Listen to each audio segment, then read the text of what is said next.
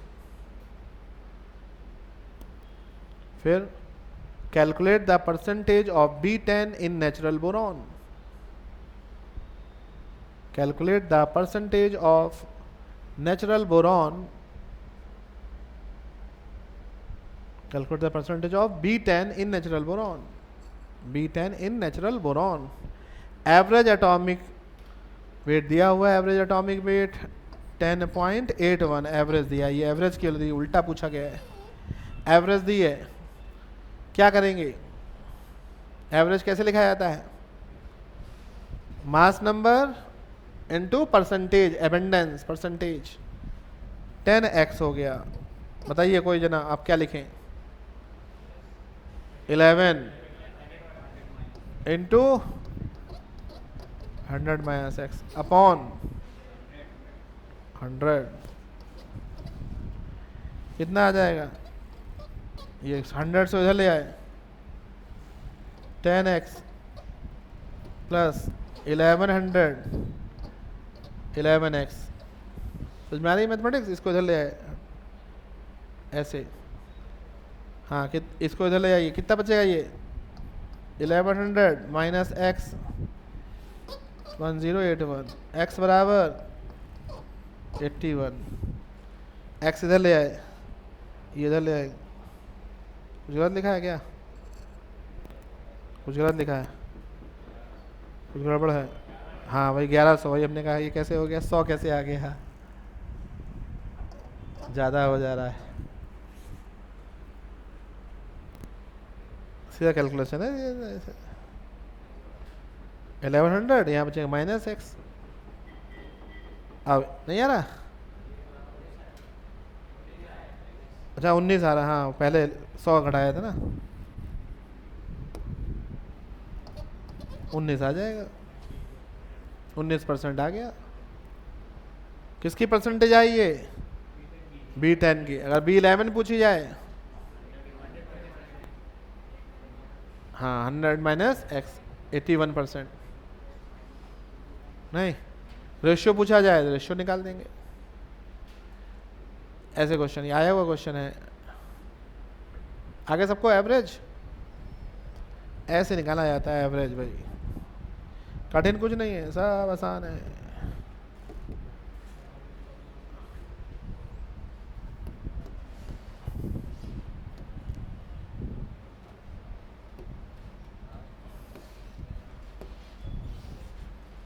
इतना थोड़ा सा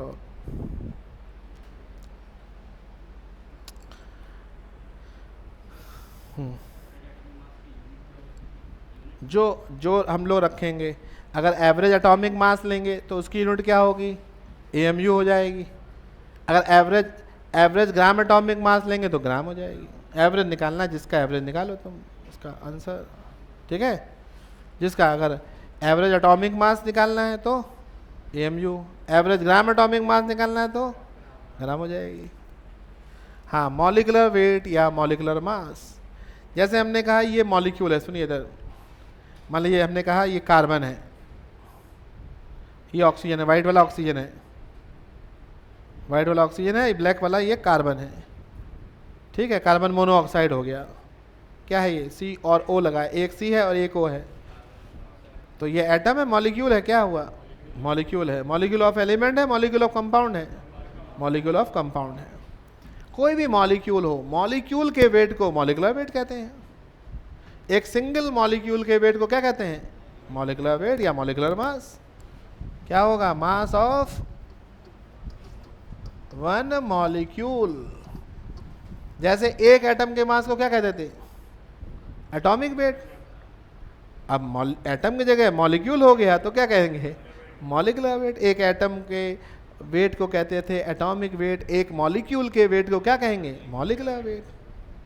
हो गया, लिख लीजिए। और निकालेंगे कैसे वो बता दे रहे। Sum of the atomic weight of all atoms, sum of the atomic weight of all atoms in molecule. Molecule के अंदर जितने भी एटम्स होंगे उनके सबके एटॉमिक वेट को ले लिया जाएगा। मॉलिक्यूलर वेट निकालना है CO2 का।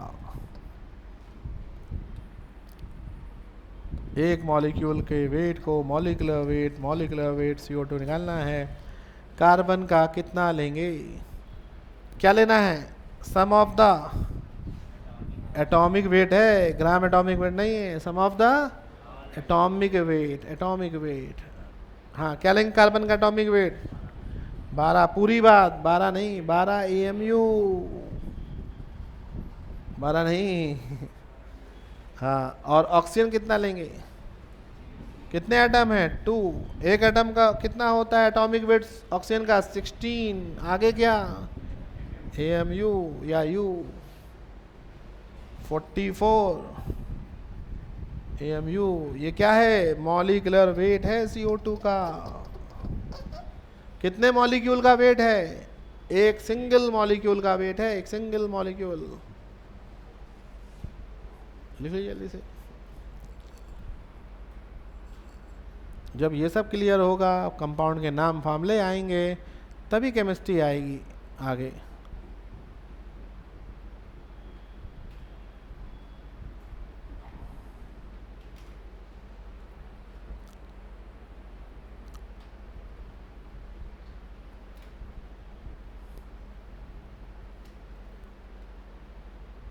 लिख लिया सबने?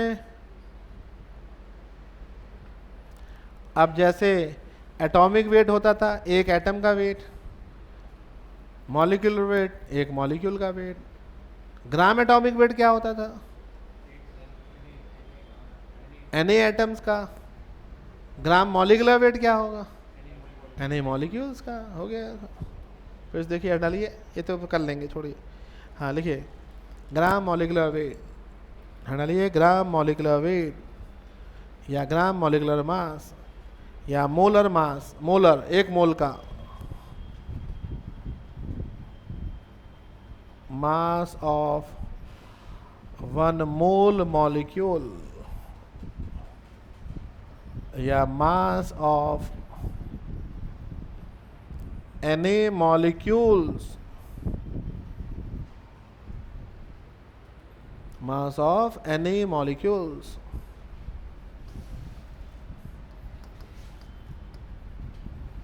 sum of the gram atomic weight of all atoms in molecule.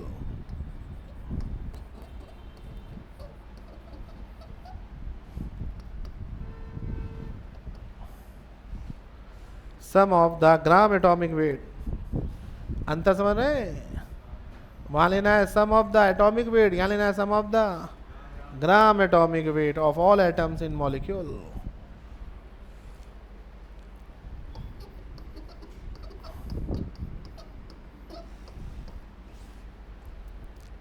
जितने फार्मूले पढ़े थे हम लोगों ने मोल के, एटॉमिक वेट लिया था, ग्राम एटॉमिक वेट लिया था, ग्राम एटॉमिक वेट, मॉलिक्यूलर वेट लिया था, ग्राम molecular wait, gram molecular weight लिया था हम लोगों ने, ग्राम मॉलिक्यूलर वेट CO2 का।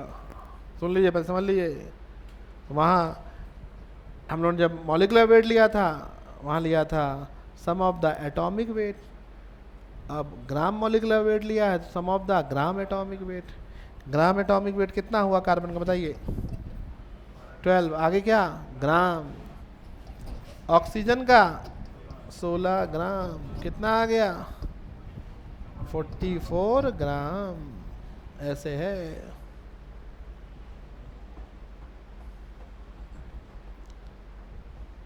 अब एवरेज और होगा, मिक्सचर हो।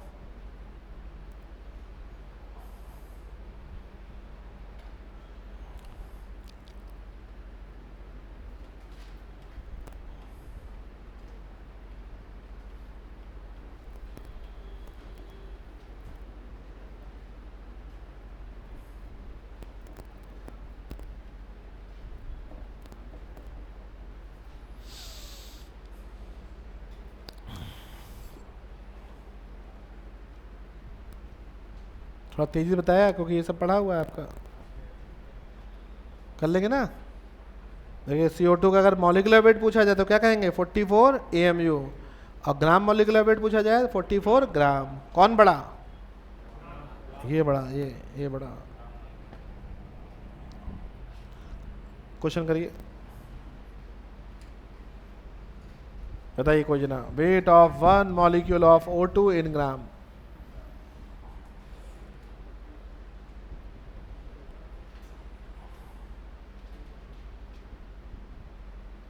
एक मॉलिक्यूल के वेट को कहते क्या है? कोई पहले डिफाइन करे, एक मॉलिक्यूल के वेट को क्या कहते हैं? मॉलिक्यूलर वेट या gram molecular wait? Molecular weight. कितना आएगा? 2 × 16 AMU, 32 AMU या 32 ग्राम लिखें। कहा तो ग्राम में गया, ग्राम लिख दें? नहीं, मॉलिक्यूलर वेट हमेशा AMU लिखा जाता है। कहा जाए तो ग्राम में बदलेंगे, ऐसे ना बदल दीजिएगा AMU हटा ग्राम लिख दीजिए। तो लोग ऐसे बदल देते हैं, AMU को उठा के ग्राम नहीं लिख देंगे, काट के AMU ग्राम में पूछा ग्राम लिख दिया। बोलो ऐसे करते हैं जल्दीबाजी में। हाँ, AMU की वैल्यू रख दीजिए 1.66 10⁻⁻24 ग्राम, ये आंसर है।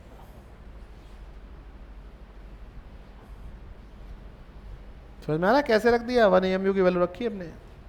या ऐसे भी कह सकते हैं Na के टर्म में क्या आ जाएगा 32/Na ग्राम, ये भी लिख सकते हैं।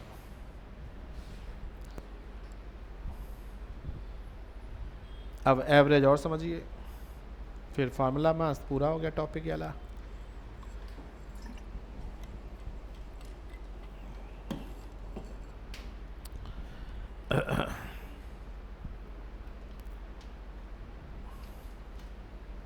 बढ़ा दे इसको।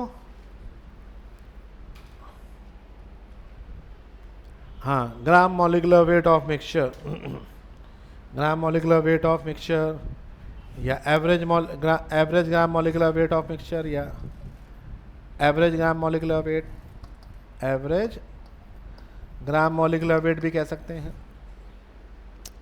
या gram molecular weight of mixture.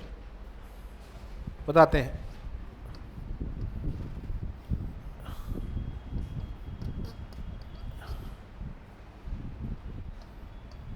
Mixture पढ़ा था आपने,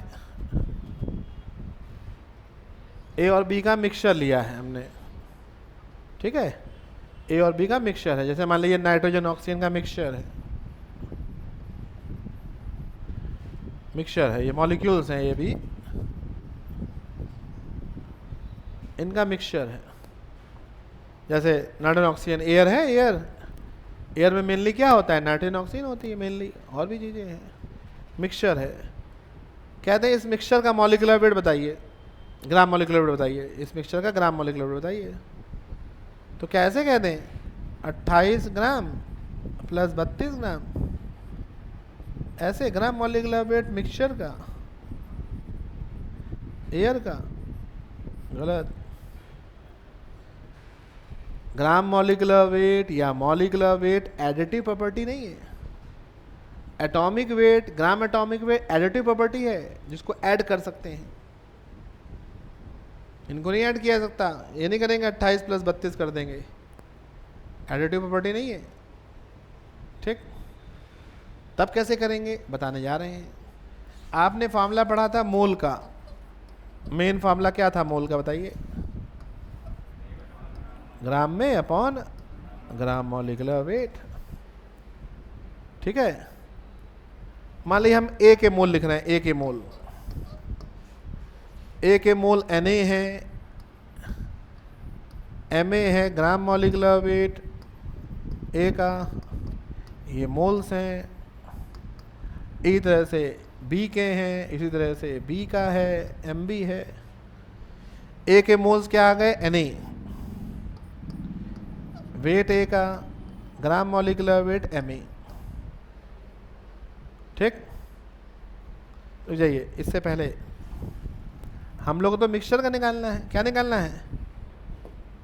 हम लोग को निकालना है ग्राम मॉलिक्यूलर वेट मिक्सचर का।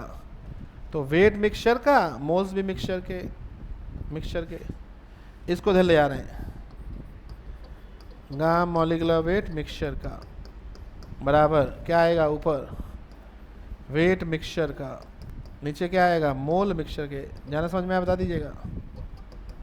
इसको इधर ले गए हैं, इसको नीचे ले आए, इतना ही किया है। ये फार्मूला सबको याद होगा, कुछ नया नहीं है, बस मिक्सचर के लिए मिक्सचर मिक्सचर मिक्सचर लिख दिया है। और क्या किया है, नहीं ठीक है। मिक्सचर के मोल क्या होंगे, ए के मोल Na है, बी के मोल Nb है, तो मिक्सचर के मोल्स Na प्लस Nb। मोल जोड़ सकते हैं, घटा सकते हैं। मिक्सचर के मोल्स Na प्लस Nb, 3 होते कंपोनेंट तो तीसरे को जोड़ देते हैं, ऐसे जोड़ते चले जाएंगे। ए के मोल को लिख सकते हैं वेट ए का, ग्राम मॉलिक्यूलर वेट ए का। ए के मोल वेट ए का, ग्राम मॉलिक्यूलर वेट ए का। क्या आएगा ए का वेट, Na इंटू Ma। समझ में आ रहा है, मोल बराबर weight upon gram molecular wait.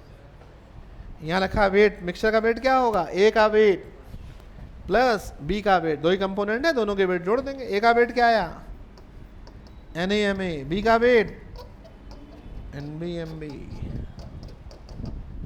जोड़ दीजिए। ग्राम मॉलिक्यूलर वेट मिक्सचर का फार्मूला बन गया। समझ में आया नहीं आया, मिक्सचर का ग्राम मॉलिक्यूलर वेट, चाहे फार्मूला याद करिए चाहे तरीका समझ लीजिए, वही मेन फार्मूला, मोल बराबर weight upon gram molecular wait. Gram molecular wait अलग कर लिया, ये एडिटिव प्रॉपर्टी नहीं है। मोल जोड़ सकते हैं, घटा सकते हैं, वेट जोड़ सकते हैं, घटा सकते हैं। ए का वेट WA, बी का weight WB, total weight WA plus WB। A के मोल Na, बी के मोल Nb, तो total mole Na plus Mb। A का वेट Ma, बी का वेट Mb, तो मॉलिक्यूलर वेट मिक्सचर का, gram molecular weight mixture का Ma plus Mb नहीं होगा, नहीं तो ये ना पढ़ते, ऐसे निकाला जाता है। आगे समझ में, मोल बराबर वेट अपॉन ग्राम मॉलिक्यूलर, ए का वेट निकाल लिया यहाँ से, सिमिलरली बी का वेट निकाल लिया, दोनों को जोड़ दिया, नीचे टोटल मोल्स, आंसर। क्लियर। इस पे क्वेश्चन करा देते हैं, आ जाएगा, यूज करना। सब लिख लिया, पूरा लिखिएगा, ये सब लिखिएगा, ये इधर, ये इधर, ये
पढ़ा इसको।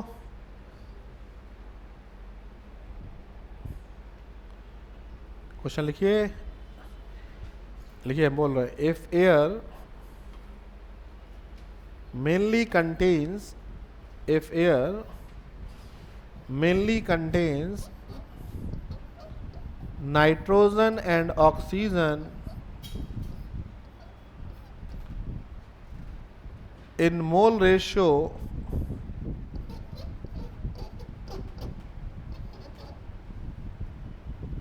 in mole ratio 4:1,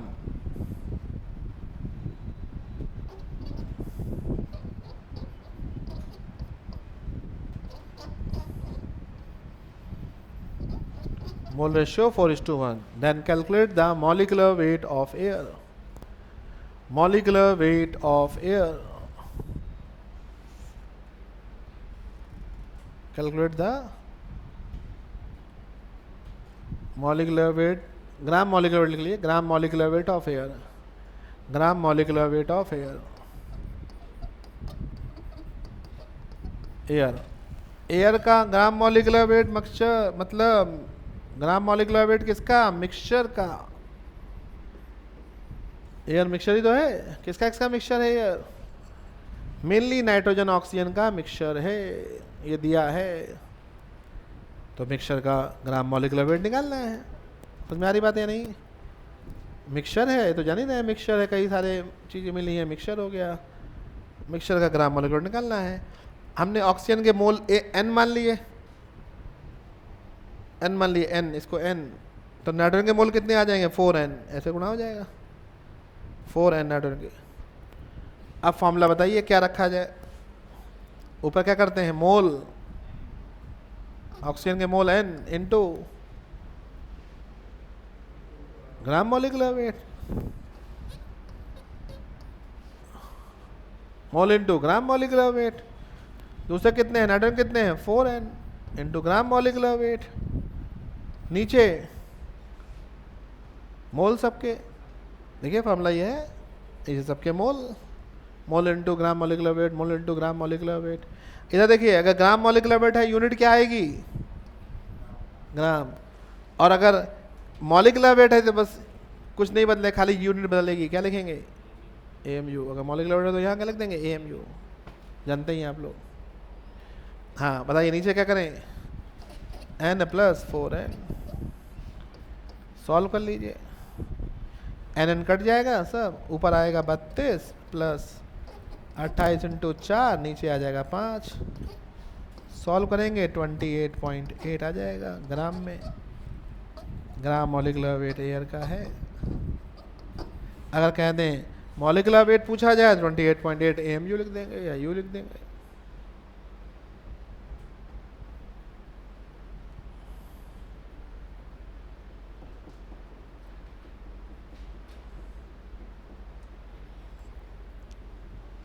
बस एक फार्मूला और समझ लीजिए, बस हो गया।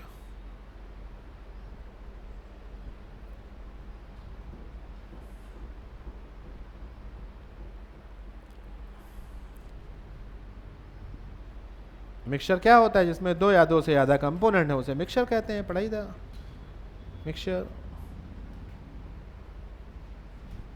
एक शब्द बताया हुआ है तब बता रहे हैं।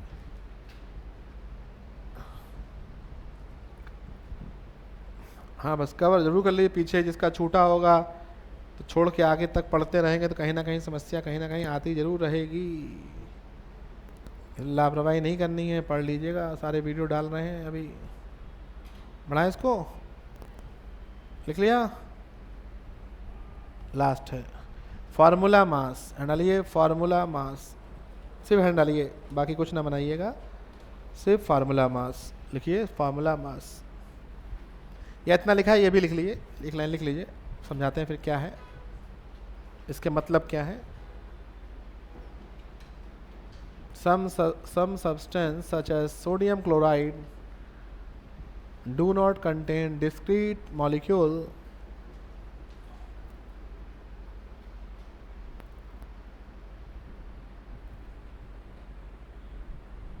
as their constituents unit, as their constituents unit।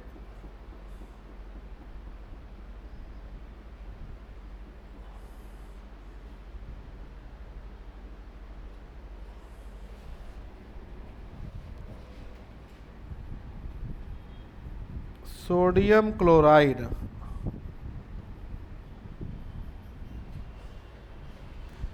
अब ये भाई सॉलिड स्टेट का पार्ट है और जो कि चैप्टर आपके यहाँ से हट गया है, अब नहीं है सिलेबस में सॉलिड स्टेट। डिटेल पढ़ते, डिटेल में थोड़ा सा बता रहे हैं।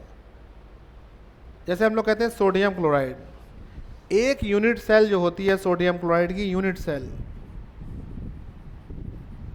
कुछ लोगों ने पढ़ा होगा, हो सकता है सब चैप्टर ही नहीं था शायद, 12th में तो पढ़ा कहाँ होगा, नहीं पढ़ा, पढ़ा नहीं पढ़ा है, चैप्टर ही नहीं है। एक यूनिट सेल, ये हटाना नहीं चाहिए था, अच्छा चैप्टर है। एक यूनिट सेल जो सोडियम क्लोराइड की होती है, या कहते हैं सोडियम क्लोराइड का फार्मूला जो होता है, क्या होता है सोडियम क्लोराइड का फार्मूला, मॉलिक्यूलर फार्मूला क्या होता है सोडियम क्लोराइड का, NaCl, मॉलिक्यूलर फार्मूला NaCl, ये फार्मूला होता है इसका Na4Cl4। ये तब जानेंगे जब आप सॉलिड स्टेट पढ़ेंगे। एक यूनिट सेल के अंदर 4 सोडियम 4 क्लोरीन होते हैं। ये देखिए, ये है सोडियम क्लोराइड, अरे मर गया, फंस गया, ये है, ये पूरी एक क्यूब है। ये सब पढ़ाते सॉलिड स्टेट चैप्टर में। तो डिफेक्ट हो गया, इसमें डिफेक्ट आ गया, एक निकल गया, नहीं तो पहले थे डिफेक्ट, अब नहीं है ये सब कोर्स में, नहीं। जो ये है क्लोराइड है, ये क्लोराइड है, क्यूब है, क्यूब एक बड़ी क्यूब है। ये कॉर्नर पे क्लोराइड लगे हुए हैं, ये सब कॉर्नर, 4 कॉर्नर है क्यूब में, 1 2 3 4, बड़ी क्यूब, इस चारों पे क्लोराइड लगा हुआ है, ठीक है। ये एज लेंथ कहते हैं, एज लेंथ, ये पूरी एक यूनिट सेल कहलाती है, पूरी एक यूनिट सेल है NaCl की। यहाँ कॉर्नर पे क्लोराइड लगे हुए हैं, ये एज लेंथ कहते हैं, एज लेंथ, 4 एज लेंथ ये है।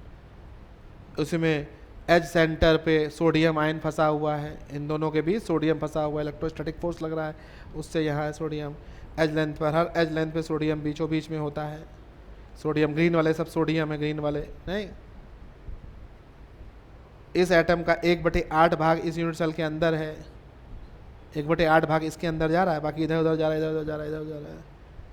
क्यूब है तो 1/8 भाग आएगा अंदर, इधर से 1/8 भाग आएगा। इसका जो होता है 1/4 पार्ट आता है यूनिट सेल के अंदर, 1/4 भाग अंदर आता है यूनिट सेल का।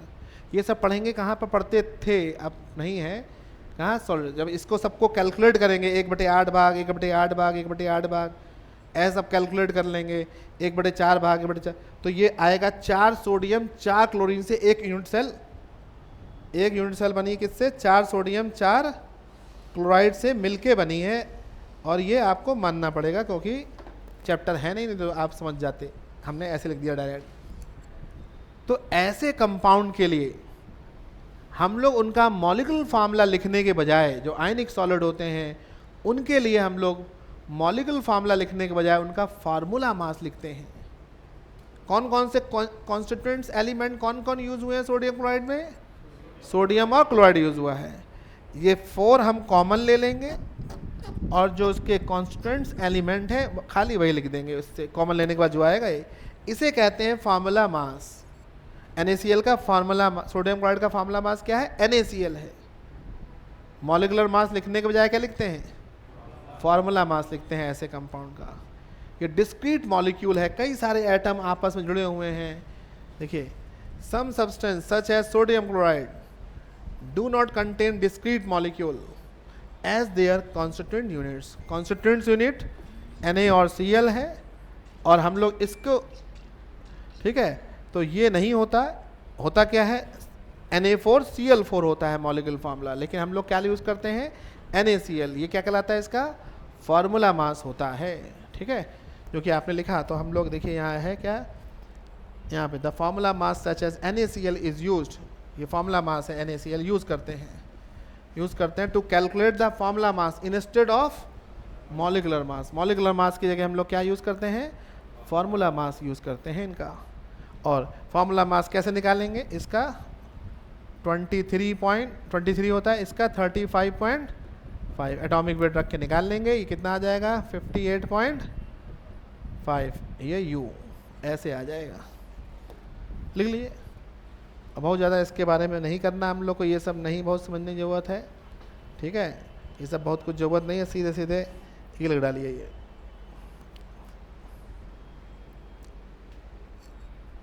एक सोडियम कितने क्लोराइड से घिरा हुआ है, ये सब जरूरत नहीं है। सोडियम होता है ऑक्टाहेड्रल वॉइड में, क्लोराइड होता है कॉर्नर पर क्यूब में। सोडियम होता है ऑक्टाहेड्रल वॉइड में, क्लोराइड होता है कॉर्नर पर। नहीं, एक सोडियम घिरा होता है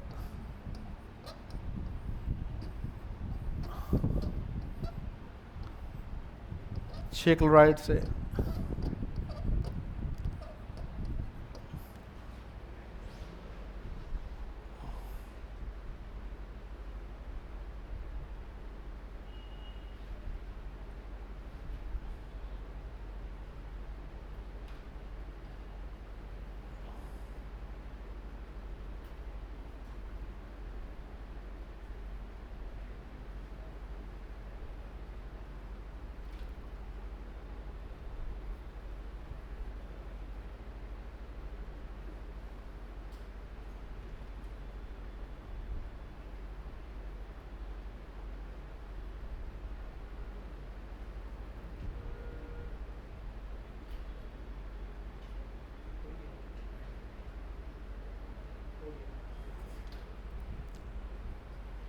ठीक है, लिख लिया। एक सोडियम कितने से घिरा हुआ है, 6 क्लोराइड से घिरा होता है, ऐसे थोड़ा बता दिया। ठीक है, मैंने पूछा सोडियम ऑक्टाहेड्रल वॉइड, वॉइड होती है खाली जगह, ऑक्टाहेड्रल वॉइड के अंदर होता है। कैसे बनती है वॉइड, ये सब था कोर्स में। ये ऐसे आधा पार्ट इधर है, आधा इधर है, सोडियम क्लोराइड ये लगा हुआ कॉर्नर पर। अभी वो सब जरूरत नहीं है। ठीक है, बस आपको इतना लिख लेना है बस। फार्मूला मास में इतना ही। मॉलिक्यूलर मास की जगह हम लोग क्या यूज़ करते हैं, फार्मूला मास, आयनिक सॉलिड के लिए, आयनिक क्रिस्टल के लिए। ठीक है, या लिख लीजिए आयनिक सॉलिड। आयनिक सॉलिड में हम लोग उनका मॉलिक्यूलर मास की जगह फार्मूला मास यूज़ करते हैं। खाली NaCl नहीं है तो हमने लिख दिया, NCERT में इतना लिखा हमने, पूरा दे दिया नहीं। अब इसके बाद नेक्स्ट टर्म पे पढ़ेंगे आप लोग